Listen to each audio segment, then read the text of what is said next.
Nakalabas na sa Philippine Area of Responsibility ang Severe Tropical Storm Paulo ngayong Sabado ng umaga. Ayon sa Pag-asa, huling namataan ang sentro nito 295 km kanluran ng Sinait, Ilocos Sur. Taglay ang lakas na hangin na 110 km per hour at bugso na aabot sa 135 km per hour habang kumikilos pakanluran hilagang kanluran sa bilis na 20 km per hour.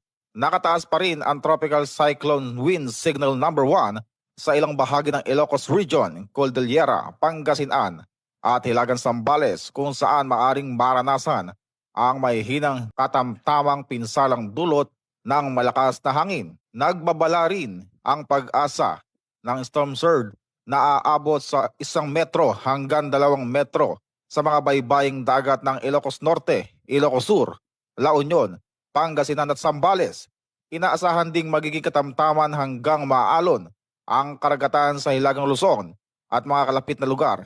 Kaya pinapayuhan ng maliit na sasakyang pangdagat na huwag mo nang pumalaot. Patuloy namang tinatahak ni Paulo ang direksyong patungong Southern China at inaasahang muling lalakas bilang bagyo sa mga susunod na araw. Pinapayuhan ng mga otoridad ang publiko na manatiling alerto at makinig sa abiso ng lokal na pamahalaan at mga update mula sa Pag-asa. Ako po si Patrolman Adrian Dayaw para sa PNN Weather Update.